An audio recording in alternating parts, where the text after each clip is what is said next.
Good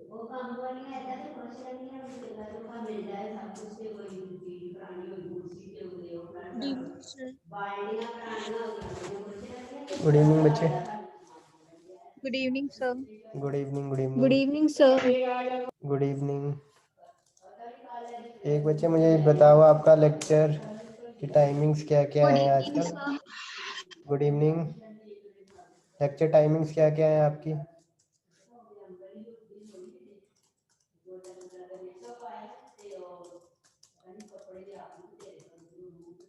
तो 9:50 से continue 1 बजे तक। एक बजे वाला तो लगता नहीं आपका ना, 12:15 बजे वाला। Yes sir. कौन कौन से लेक्चर्स होते हैं 9:52। तो 9:50 पर प्रदीप सर का जावा का। उसके बाद 10:30 पे रजनी मैम का ऑपरेटिंग सिस्टम। उसके बाद 11:20 पे गगन मैम का जावा लैब। उसके अच्छा। बाद फिर 12:15 का। और फिर 3:30 निधि मैम का कंप्यूटर नेटवर्क पर। वो अब मैम 2 दिन मॉर्निंग ले रही है 9 बजे। ठीक है, चलो थोड़े दिन हम फिर एक लेक्चर से ही कर लेते हैं। एंड आई होप आपने थ्योरी जो मैंने लिखवानी होती है वो आपने देख ली होगी। प्रेजेंटेशंस LMS पर अपलोडेड है आपकी, देख ली हैं। सर वो नोट भी करें हम नोटबुक में जैसे। वो आपकी मर्जी है, आप उसको प्रिंट निकालना है, नोट करना है, अपनी तरीके से पढ़ के उसके नोट्स बनाने हैं, योर विश। ठीक है, मैंने जो आपको लिखवाना था मतलब वो मैंने टाइप करके आपको भेज दिया है बेसिकली। उसमें ऑब्वियसली आप और अमेंडमेंट कर सकते हो, जो जो आपको लगता है कि ये लाइन भी आ सकती है, ये लाइन भी आ सकती है। एंड ऑब्वियसली उसको मैं इस बार मतलब जब आपको दिखाऊंगा वो प्रेजेंटेशन की स्लाइड्स, तो मैं आपको डिक्टेट नहीं करूंगा, मैं बस आपको उसके मीनिंग्स फटाफट कंटेक्चुअल मीनिंग्स में आपको उसके बताता जाऊंगा। तो फर्स्ट ऑफ ऑल अटेंडेंस बोलो बेटा। BCA में कौन कौन प्रेजेंट है। 55। 55 प्रेजेंट। 54। 54, 53 और 59, 59, 59, 59, 57। 57, 58, 53 भी हो गया, 62, 51 और 56। 56 प्रेजेंट है। No, okay. 62, 65 और 69। 69 और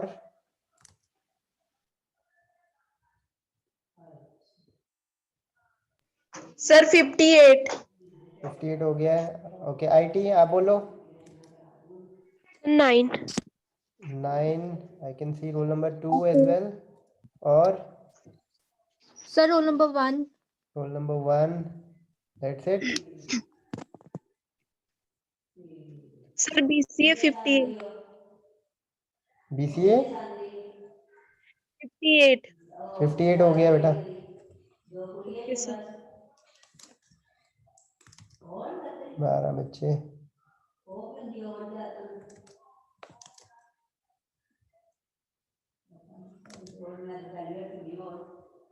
सिमरनप्रीत रोल नंबर 56। ओके, तो 6, 3, 9, 10 और IT के 3, 13 पार्टिसिपेंट्स हैं। बच्चे अपनी बाकी की क्लास को भी बोलो, ये टॉपिक्स अच्छे से नहीं हो पाएंगे अगर इनको आप प्रैक्टिकली नहीं देखोगे। HTML, जावास्क्रिप्ट, डोम ये चल पड़ा। क्यों? क्योंकि कभी ना कभी इसको आपने देखा था लास्ट सेमेस्टर में। ठीक है, लेकिन react is totally a new concept. Although इसका सिंटेक्स काफ़ी हद तक मिल रहा है आपकी जावास्क्रिप्ट से, बट कॉन्सेप्ट तो नए हैं ना। थ्योरी भी नहीं लिख पाओगे अगर उसका कॉन्सेप्ट ही नहीं पता है तो। सो रेगुलर हो सारे बच्चे।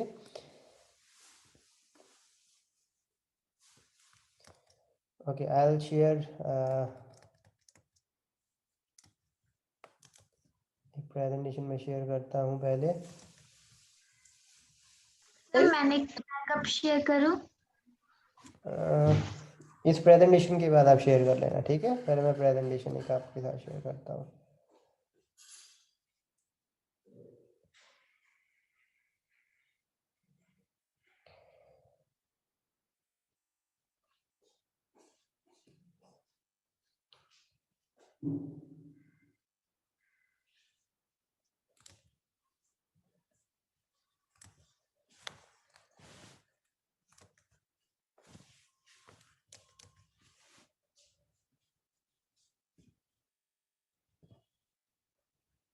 कुछ बच्चे और भी एंटर किए हैं बेटा, अपने रोल नंबर जरूर बोल देना एंटर करते सार।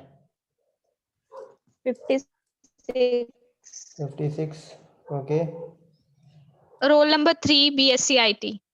हो गया बेटा। चलो एनी हाउ यहाँ तक हम पहुंचे थे। डाटा फ्लो कंपोनेंट का पर्पस ऑफ वेब कंपोनेंट्स पे थे हम, आई गेस।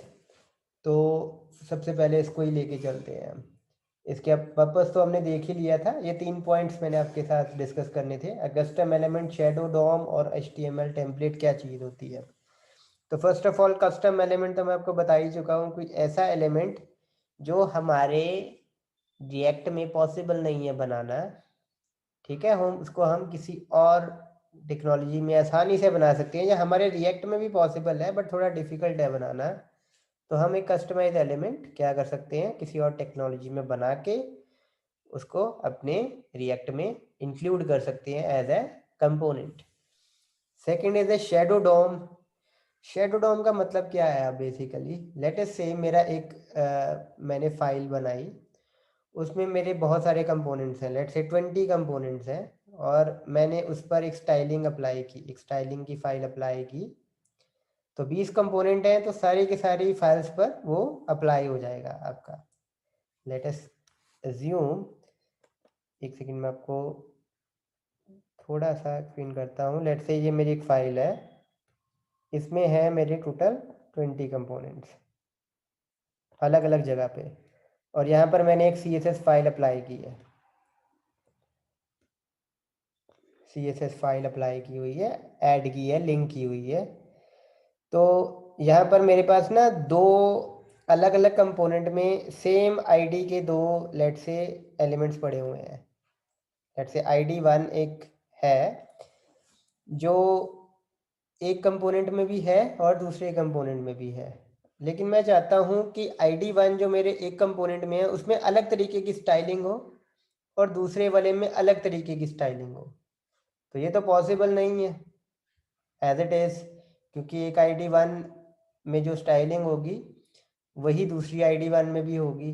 तो वहाँ हमारा ये शैडो डोम वर्क करता है। शैडो डोम क्या करेगा कि ये आपके किसी एक डोम एलिमेंट को, मतलब दो आपकी ID1 हैं, तो आप किसी एक पर अप्लाई करो शैडो डोम, वो क्या करेगा, लेट से मैंने इस वाले पे अप्लाई की, पहले वाले पे, तो वो क्या करेगा, आपके इस वाले एलिमेंट को वो आइसोलेट कर देगा from the rest of your page, और इस पर लोकल CSS अप्लाई कर सकते हो आप,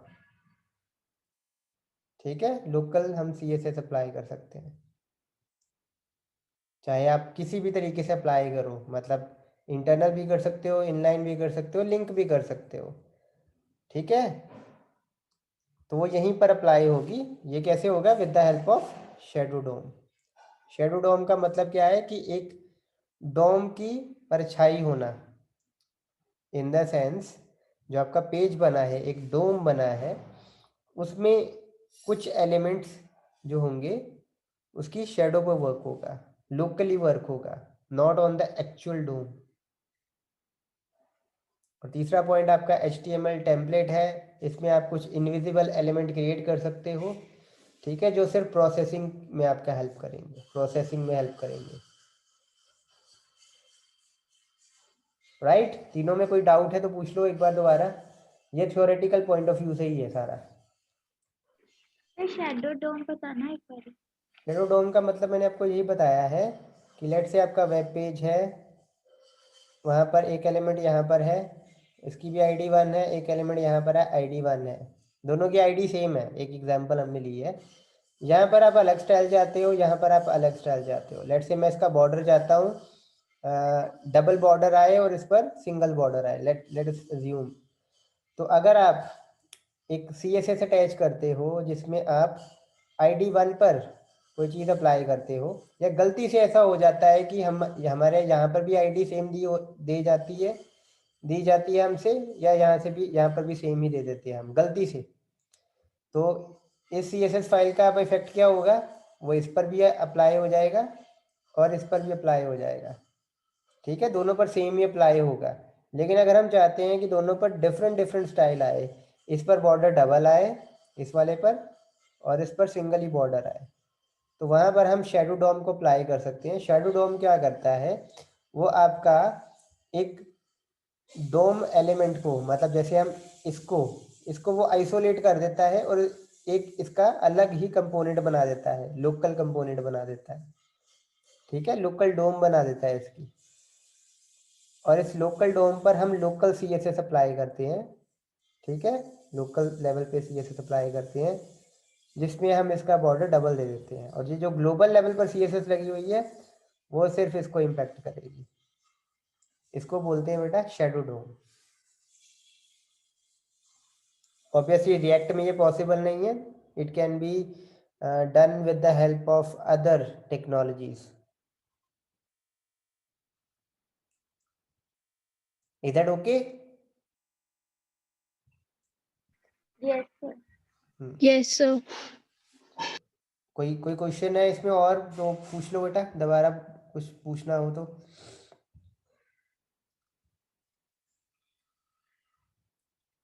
no no, if you have any question बच्चे पूछ लो। No, sir. चलो, तो फंक्शन कंपोनेंट ऑब्वियसली हमने कर चुके हुए हैं। फंक्शन कंपोनेंट ऑब्वियसली आपका एक ऑप्शनल प्रॉपर्टीज प्रॉप्स लेता है, आर्ग्यूमेंट दी थी ना हमने एज ए इनपुट, और प्रोड्यूस क्या करता है, रिटर्न क्या करता है, रिएक्ट एलिमेंट रिटर्न करता है। रिएक्ट एलिमेंट आप रिटर्न करते थे ना, कोड में आपने देखा ही होगा।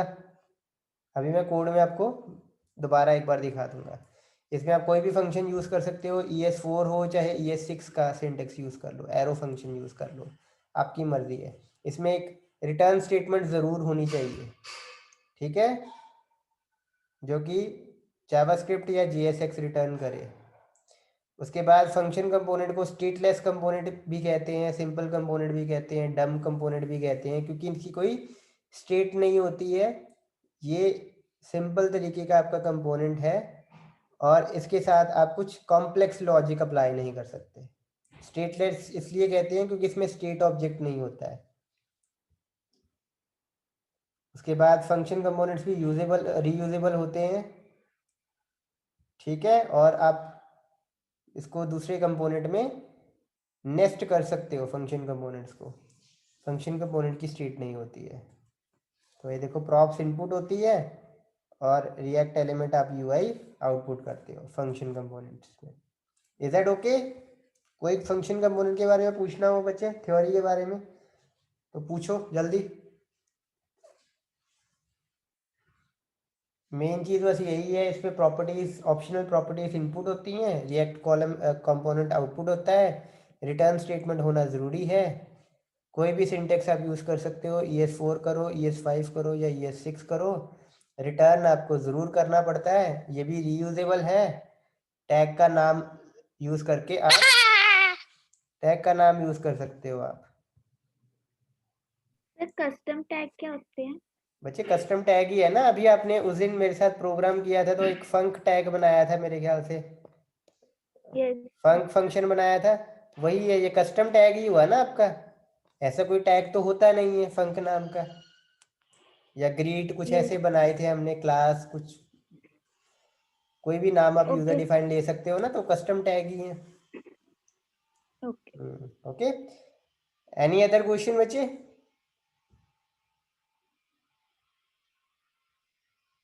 बोलो बेटा, कोई और question? No sir No, sir. चलो आगे मूव करते हैं। Class component, again it is quite similar to your function component. उसमें कंपोनेंट बनाने के लिए फंक्शन यूज होता है, इसमें कंपोनेंट बनाने के लिए क्लास यूज होती है। अगेन इसमें भी ऑप्शनल इनपुट प्रॉप्स होती है और आउटपुट क्या आएगी, एक रिएक्ट कंपोनेंट। ठीक है, सेम चीज ही है, बट डिफरेंस क्या है, क्लास में अब क्या होगा, वहां पर हम एक फंक्शन लेते हैं जो रिटर्न करेगा आपका रिएक्ट कंपोनेंट। इसमें एक रेंडर मेथड होना जरूरी है, render.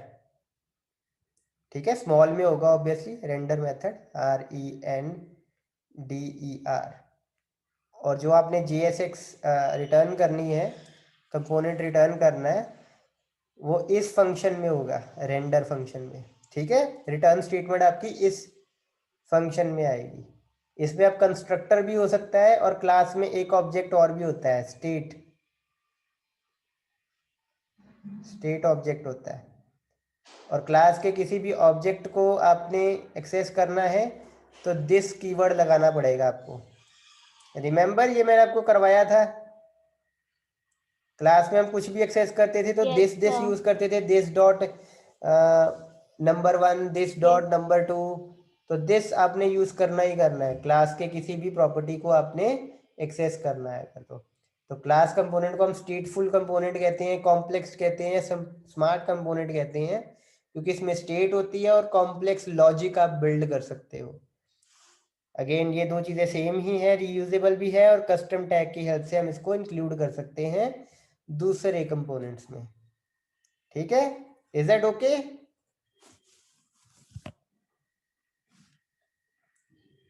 Yes, sir. Yes, sir. Any question?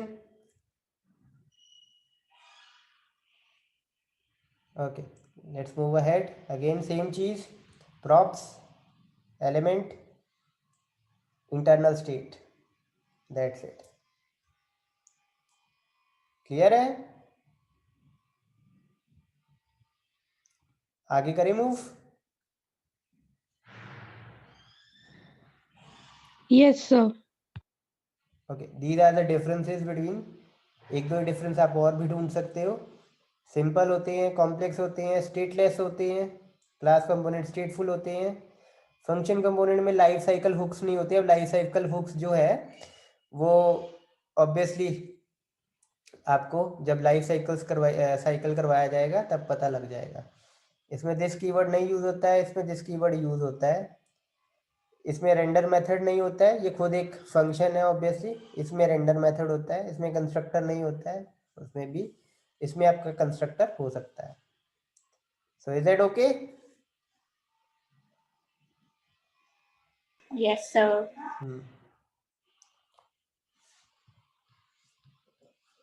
तो कंस्ट्रक्टर भी होते हैं अब इसमें।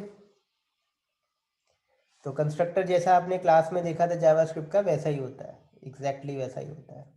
और जब भी आप कंपोनेंट बनाते हो और उसको कस्टम टैग लगा के कॉल करते हो, तो सबसे पहले क्या चीज़ कॉल होती है, आपका कंस्ट्रक्टर ही कॉल होता है। मतलब क्लास में कुछ भी एक्सेस करना हो, कंपोनेंट बनाना हो, सबसे पहले कंस्ट्रक्टर ही कॉल होता है। ये आपकी किसी भी प्रोग्रामिंग लैंग्वेज में कॉन्स्टेंट ही है। द वेरी फर्स्ट थिंग, जब भी ऑब्जेक्ट बनता है, इसमें जब भी टैग लगता है तो क्या होता है, कंस्ट्रक्टर कॉल होता है। कंस्ट्रक्टर में सबसे पहली लाइन आपकी होनी चाहिए सुपर लाइन। और एक क्लास में मैं और चीज़ यहाँ पर ऐड करवाता हूँ आपको, कि आपने यहाँ पर पढ़ा होगा, ये देखो, class component is created through a user defined class that extends component और similar type of class in React library. तो हम पहला जो प्रोग्राम अपना बनाएंगे, कंपोनेंट एक क्लास है बेटा, बनी बनाई का क्लास है रिएक्ट लाइब्रेरी में, इसको एक्सटेंड करते हैं हम। ठीक है, एक्सटेंड मतलब इनहेरिट करना, तो बनेगी आपकी class component. Is that okay? ये पॉइंट छूट गया था हमसे, या अभी कोड करके देखते हैं हम इसको। तो कंस्ट्रक्टर, ऑब्वियसली कंस्ट्रक्टर में आपको सुपर कीवर्ड यूज करना पड़ेगा। सुपर कीवर्ड क्या करता है बताओ, सुपर कीवर्ड क्या करता है? ऊपर क्लास के कंस्ट्रक्टर को इनहेरिट करवाता है सब क्लास में। नहीं बेटा, इनहेरिट नहीं करवाता है, कॉल करता है कंस्ट्रक्टर को बेस क्लास के। ठीक है, Yes, सुपर, sir. ठीक है, super keyword helps in calling the constructor of base class। ठीक है, तो कंस्ट्रक्टर ही एक ऐसी जगह है जहां पर आप स्टेट को डायरेक्टली असाइन कर सकते हो। इस पर हम तब आएंगे जब ऑब्वियसली आपका स्टेट वाला टॉपिक शुरू होगा। फिलहाल आज हम सिर्फ क्लास कंपोनेंट को बनाकर देखेंगे। Again that's it. तो कोई भी बच्चे डाउट है सो फार तो पूछो जल्दी जल्दी। और जो आपका कंस्ट्रक्टर मेथड है या कंस्ट्रक्टर है उसका नाम कंस्ट्रक्टर ही होगा अगेन इसमें भी, ठीक है। जैसे जावास्क्रिप्ट में कंस्ट्रक्टर होता है ना वैसे ही। तो इज दैट ओके? प्रैक्टिकल में आए अब? Yes sir. सर एक पूछना था, हाँ हाँ बोलो। जो भी हम कंपोनेंट्स बनाते हैं उनका पेरेंट कंपोनेंट होना चाहिए? जो भी आप कंपोनेंट बनाते हो उनका पेरेंट कंपोनेंट होना चाहिए, अगर ना हो तो वो चलेगा नहीं? नहीं नहीं बेटा ऐसा नहीं होता है, बिल्कुल नहीं। ऐप कंपोनेंट है आपका, ठीक है, ऐप कंपोनेंट है जो आपने बनाया। अब ऑब्वियसली अगर आप क्या करते हो, एक मिनट मैं आपकी पहले शेयर स्क्रीन अलाउ करता हूँ तो मैं आपको एक्सप्लेन करता हूँ। ये देखो आपका ये पेज है, तो हमारी जो एप्लीकेशन बनती है उसमें ये ऐप कंपोनेंट है जो सबका पेरेंट होता है, सब आप इसमें ही डालते हो है ना, ऐसे ही होता है। ऐप कंपोनेंट आपका पेरेंट होता है और सभी कंपोनेंट आप ऐप कंपोनेंट में डालते हो। ये आपका ऐप है, इसके अंदर आप चाहे जितने मर्जी कंपोनेंट डाल दो, है ना। तो अगर आप ऐसे करते हो, एक कंपोनेंट आपका हो सकता है ऐसा जिसका कोई पेरेंट ना हो, जैसे ऐप कंपोनेंट है। लेकिन अगर आप ऐसा करना चाहो कि लेट से एक कंपोनेंट आपने बनाया, ये ऐप वो डाल दिया आपने, बना दिया, ठीक है। और आप एक और इसका सिबलिंग बनाना चाहते हो, अब सिबलिंग लेट से ऐप 2 बनाते, A2 बनाते हैं हम कंपोनेंट, तो ऐसा नहीं हो सकता, दिस इज नॉट अलाउड। क्यों? क्योंकि आपने देखा होगा कि जब भी हम कुछ रिटर्न कर रहे थे तो वो हमें कह रहा था ना कि जितनी भी चीजें हैं सब आप एक टैग के अंदर नेस्ट करो। जब हम सिबलिंग्स बना रहे थे, ऐसे दो चीजें रिटर्न करने की कोशिश कर रहे थे, तो वो हमें एक वार्निंग दे रहा था, एरर दे रहा था। फिर हमने क्या किया, उसको एक डिव के अंदर कंटेन किया। तो ये चीज बेटा है कि आपका सिर्फ एक कंपोनेंट ऐसा हो सकता है जिसका पेरेंट कोई ना हो, बाकी सबका कोई ना कोई पेरेंट होना ही चाहिए। ओके। क्योंकि सर आपने एक देखा होगा पेरेंट के नंबर ऑफ चिल्ड्रन हो सकते हैं ना, बहुत हो एक सकते के हैं तो ना? आप जितने मर्जी चिल्ड्रन बना लो, you can make 100 children, 200 children, आपकी मर्जी है। बट नॉर्मली हम क्या करते हैं, नॉर्मली मैं आपको बताता हूँ, नॉर्मली हम वेबसाइट जो बनाते हैं कुछ इस तरीके से बनाते हैं। थोड़ा सा इसमें ऑब्वियसली मॉडिफिकेशन भी हो सकती है। हम हेडर बनाते हैं, ठीक है। हेडर में हमारा फर्दर 2 या 3 पार्ट्स में वो डिवाइड होता है। यहाँ पर हमारा लोगो होता है, यहाँ पर हम मेन्यूज बनाते हैं, और यहाँ आपका कुछ सर्च बार या कुछ ऐसा हो सकता है। तो आपका हेडर होता है जिसमें 3 चीज़ें आपकी हो सकती हैं। फिर आपकी बॉडी होती है, यहाँ पे यहाँ आपका बॉडी सेक्शन आता है। बॉडी सेक्शन में तो जितने मर्जी कंपोनेंट आप डाल सकते हो सकता है यहाँ पर एक कंपोनेंट हो, फिर यहाँ पर एक कंपोनेंट हो, फिर यहाँ पर एक कंपोनेंट हो। फिर होता है आपका फूटर सेक्शन। फूटर सेक्शन में भी आपका एक होता है सोशल मीडिया सेक्शन हो जाता है, जिसमें आप फेसबुक, ट्विटर, लिंक्डइन कुछ लिखते हो। फिर आपका कुछ नेविगेशन लिंक्स होते हैं, यहाँ पर पॉलिसीज, कॉपीराइट्स, वो सारा कुछ यहाँ पर आ जाता है। कई क्या करते हैं, मेन्यू बार आपकी यहाँ पर ना होके साइड बार बनाते हैं। यहाँ पर आपके मेन्यूज होते हैं, तो उसके आप अलग कंपोनेंट बना सकते हो। कईयों की लेफ्ट की जगह पे राइट पे होता है मेन्यू, बट नॉर्मली टॉप या लेफ्ट पे होता है। और इस साइड पर आप एक्सटर्नल लिंक्स दे देते हो दूसरी वेबसाइट्स के लिए, ठीक है। तो नॉर्मली हमारे एक मेन कंपोनेंट होता है, उसके अंदर 4 या 5 कंपोनेंट हम रखते हैं मेन, और बाकी के सारे कंपोनेंट्स उन 3 या 4 या 5 कंपोनेंट्स के अंदर नेस्ट होता है आपका। So have you got an idea of that yes sir. कि कैसे अप्रोच करना है? Yes sir. चलो शिल्पा आप करो, शेयर करो आपकी जो प्रॉब्लम थी। स्क्रीन शेयरिंग इनेबल्ड है, मैं स्टॉप करता हूँ, आप शेयर करो। मीनवाइल जो बच्चे जिनकी अटेंडेंस नहीं हुई है, जो लेट आए थे, क्लास में एंटर किए थे, बोल दो अपना रोल नंबर बोलो। शो हो रही है स्क्रीन? हाँ हाँ करो करो। रिटर्न, हाँ डेव।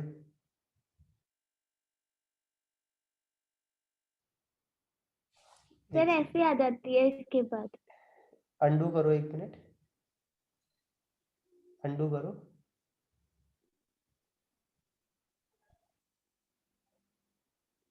अंडू करो एक बार, अंडू।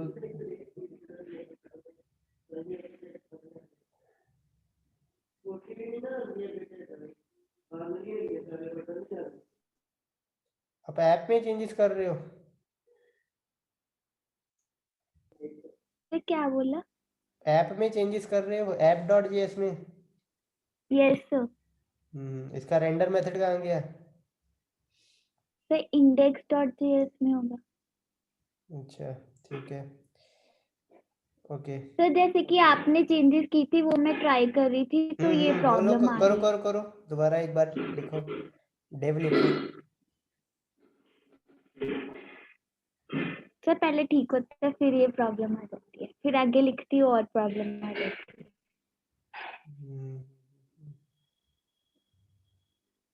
तो स्पेस हटती नहीं है, दिखाओ एक बार, तो ये देख। हटा के दिखाओ एक बार। ये अपने आप हो रही है स्पेस? Yes sir.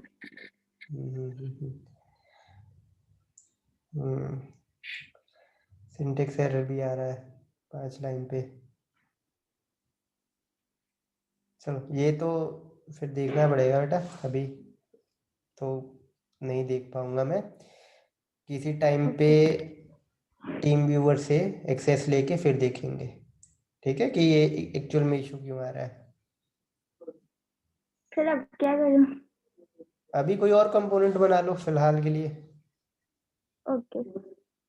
किसी और कंपोनेंट को, index.js खोलो, खोलो index.js। इसमें रेंडर कर दूँ? नहीं नहीं, वो रेंडर कर रहे हो ना, या ऐप की जगह पे अपना वो वाला कंपोनेंट रेंडर कर देना जो अभी बनाओगे। न्यू कंपोनेंट बना लेती न्यू हूँ। कंपोनेंट बना लो फिलहाल के लिए, फॉर द टाइम भी, फिर इसको देखते हैं, ओके सर, थैंक ठीक यू। है। ओके, इसको कर लो, बंद कर लो।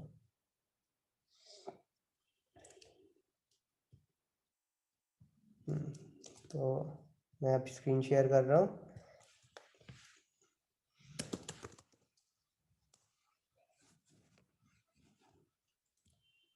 छोटी छोटी चीज़ें ही हम करते हैं, साथ साथ प्रैक्टिस करते रहना, और इसके प्रोग्राम्स भी मैं दे दूंगा आपको, नेक्स्ट वीक तक सारे प्रोग्राम्स आपको मिल जाएंगे, वो बनाना शुरू कर देना।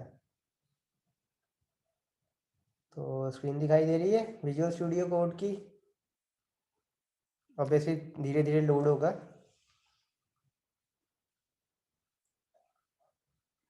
कुछ चीज़ें बंद कर देते हैं।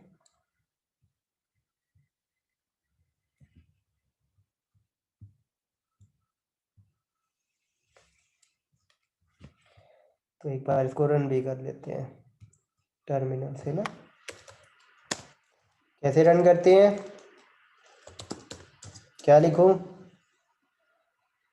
कौन सी कमांड है?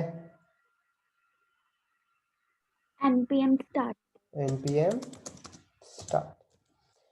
will take some time, meanwhile हम एक ये कंपोनेंट जो हमने अपना बनाया था फोल्डर, इसके अंदर अब एक नया फाइल बनाते हैं क्लास कंपोनेंट की। तो मैं नाम रख देता हूँ इसका फर्स्ट क्लास, या फर्स्ट ही लिख देते हैं, ठीक है फिलहाल, first.js। इसमें हमने बनानी है अब क्लास। तो पहले तो आपने इंपोर्ट करना है, किसको इंपोर्ट करना है, रिएक्ट को फ्रॉम, स्मॉल में है रिएक्ट, ठीक है, रिएक्ट लाइब्रेरी से। क्लास यही रखते हैं नाम फर्स्ट। क्या करना है इसमें, एक्सटेंड्स करना है। कौन सी क्लास को, कंपोनेंट। और अगर आप यहाँ से पिक करते हो ना, पूरा टाइप किए बिना एंटर प्रेस करता हूँ, तो ये देखो ऊपर कंपोनेंट क्लास अपने आप इंपोर्ट हो जाएगी। ठीक है, is that okay? Yes sir. Yes, अगर sir. अगर आप मैनुअली टाइप करते हो फिर आपको ये कंपोनेंट क्लास भी इंपोर्ट करनी पड़ेगी। और जब आप क्लास इंपोर्ट करते हो ना तो कर्ली ब्रेसेस के अंदर आती है वो। लाइब्रेरी इंपोर्ट करते हो तो वो एज इट इज आ जाती है। Is that okay? Yes sir. चलो आगे, एक चीज इसमें अब क्या आनी है जो जरूरी है, चाहिए ही चाहिए हमें। Constructor. कंस्ट्रक्टर नहीं भी होगा तो भी चलेगा, कोई इशू नहीं है। सर इसमें रेंडर मेथड यूज करना रेंडर पड़ेगा मेथड फिर चाहिए ही चाहिए आपको, रेंडर मेथड चाहिए ही चाहिए। ठीक है, तो रेंडर मेथड। और इंपोर्ट। हाँ जी, सर इंपोर्ट भी कराएंगे रिएक्ट डॉम को? नहीं बच्चे, रिएक्ट डोम हमने यूज ही नहीं करना है इसमें। रिएक्ट डोम तो आपका ये index.js में ऑलरेडी है। ये देखो, हमने ये चलाना है ना, इसको अपना मेन बनाना है, तो रिएक्ट डोम इंपोर्ट करने की जरूरत नहीं है आपको। मैंने इसको ऐप में ही डाल देना है, इस वाले में डाल देना है यहाँ पे। ठीक है, तो इसकी कोडिंग पहले देखते हैं। रिटर्न छोटा सा ही कुछ लिखते हैं, इसको फिर हम बाद में, लाइक मैं हेडिंग 6 बना रहा हूँ, छोटी हेडिंग बना रहा हूँ तो हेडिंग 6 बनाई। ठीक है, इसमें कुछ लिखते हैं हम, let's say BCA / BSc IT। Let's say मैंने ये लिखा, अब सेमीकोलन से बंद। लेट्स इट, सेव किया। अब इसको हम इसमें डालते हैं, इंपोर्ट करवा देंगे ऑब्वियसली। फर्स्ट यही होगा ना,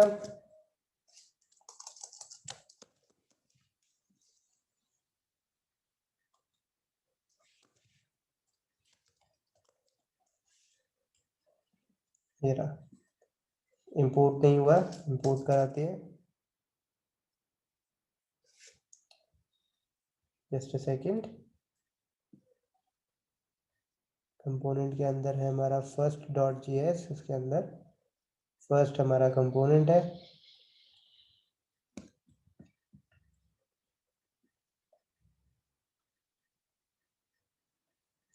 चलो आगे मूव करते हैं, सेव किया। There is some error here, first उसको नहीं मिल रहा है, इंपोर्ट करवाते हैं। इंपोर्ट, ओ यहाँ से एक्सपोर्ट नहीं किया था ना हमने, एक्सपोर्ट डिफॉल्ट फर्स्ट के नाम से कर देते हैं। ठीक है, तो अब यहाँ पर देखते हैं, दोबारा इंपोर्ट करने के लिए हम ऑटो इंपोर्ट ही कर देंगे।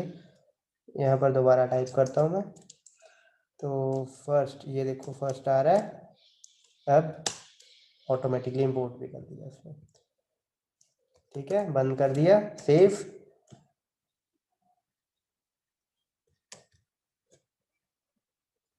देयर इज एन एरर, कौन सी लाइन में है, 19th लाइन में है।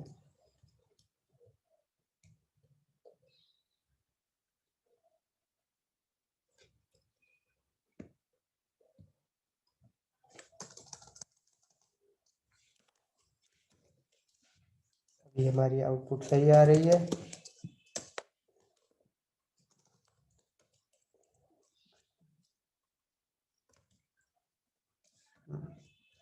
दिख रहा है नीचे, अब देखो छोटा सा आ रहा है ये BCA BSc IT। Yes sir. तो क्या किया है अब हमने, फटाफट सुनो, एक सेकंड इसको नीचे कर लो। हाँ, ये देखो हमने एक क्लास बनाई, किसी भी नाम से आप बना सकते हो, वो एक्सटेंड करेगी एक बेस क्लास को, जो कि होगी कंपोनेंट, किसी तरीके की कंपोनेंट क्लास होनी चाहिए। टू बिगिन विद हम कंपोनेंट क्लास के साथ ही चलते हैं। तो component class again react library में है वो, उसको भी हमें इंपोर्ट करना पड़ेगा, यूज करने से पहले इंपोर्ट करना पड़ता है। क्लास के अंदर आपका एक रेंडर मेथड जरूर होना चाहिए, ठीक है। कौन सा मेथड? रेंडर मेथड आपका जरूर होना चाहिए। और इवन यहाँ पर मैं कुछ और भी यूज कर सकता हूँ, लाइक दिस डॉट सी, ये लिख रहा हूँ मैं, ठीक है। तो यहाँ पर आप दिस डॉट सी को यूज करते हैं, सेव किया, और ये देखो नीचे नजर आ रहा है, KMB भी साथ में नजर आ रहा है। तो आप ऐसे यूज कर सकते हो। सेम वही चीज है, उसमें आपके फंक्शन के अंदर होता था, इसमें आपके रेंडर मेथड के अंदर है, दैट्स इट। बाकी सब सेम ही है। तो बेसिक क्लास कंपोनेंट क्लियर है। दो ही चेंजेस है, उसमें फंक्शन होता है, उसके अंदर रिटर्न स्टेटमेंट आती है, और आपका बाकी का कोड आता है। इसमें आपका रेंडर मेथड आएगा, और दिस कीवर्ड के साथ ही सब कुछ चलेगा। आपने कुछ भी वेरिएबल नया बनाना है, बनाने की जरूरत नहीं है आपको, बस दिस के साथ उस प्रॉपर्टी का नाम लिख देना, वो प्रॉपर्टी बन जाएगी आपकी। आपको वेर, लेट, कॉन्स्ट कुछ यूज करने की जरूरत नहीं है। Is it okay? Yes, sir. कोई डाउट है तो बच्चे पहले पूछ लो। और अटेंडेंस बेटा, जो जो आए थे बाद में, एक बार अटेंडेंस देख लो, और बाकी क्वेश्चन पूछ लो बच्चे जो आपने पूछना है। Sir roll number Sir, roll number 8. और 8, दैट्स इट। 5, 6, 7 एब्सेंट है, Yes. 10, 11, 12 भी एब्सेंट है। Okay, IT 51 roll number absent है, 60, 61 भी एब्सेंट है, 63, 64, 66, 7, 8, 70 से लेके 80 तक सारे एब्सेंट है। Is that okay? चलो आई गेस ओके ही है। फटाफट आओ बच्चा, बोलो इसमें कोई डाउट है किसी को? We have 2 minutes.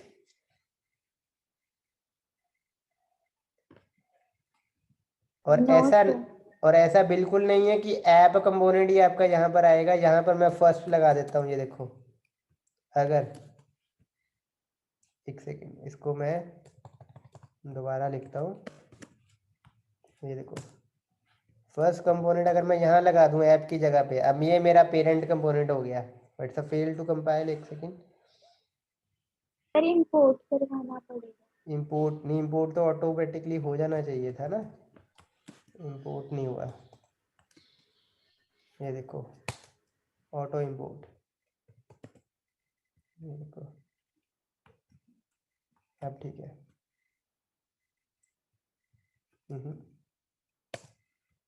ये देखो,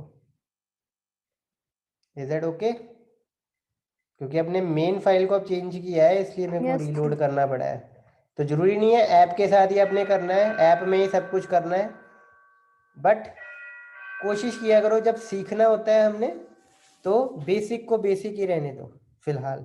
ये तो एडवांस लेवल की बात हो गई, इसको मैं वापस ऐप यहाँ पर लगा देता हूँ, ठीक है। कोई चेंज नहीं होगा। अब देखो वापस इसको रीलोड, वापस वहीं पे आ गया। तो जितने हो सके उतने कंपोनेंट बनाने की कोशिश करना है, और आप कंपोनेंट बनाते जाओगे। इसमें बस आपका CSS नहीं लगा है, बाकी आप सारा ऐसे ही करते हो, ठीक है। सिर्फ आपका CSS नहीं लगा हुआ है, बाकी सब ऐसे ही बनेगा आपका। चलो बाकी मैं आपको नेक्स्ट लेक्चर में अब डिटेल्स पे लेके जाऊंगा इसकी। फिलहाल हम इसको यहीं तक खत्म करते हैं। सर हाँ जी, हाँ जी बच्चे, मीटिंग खत्म होने वाली है, जल्दी बोलो। सर कल छुट्टी है? कल किस चीज़ की छुट्टी है बेटा? सर कोई कल शहीदी दिवस है ना? होगी बेटा, तो आपके ग्रुप में मैसेज आ जाएगा, अदरवाइज क्लास लगेगी ये वाली।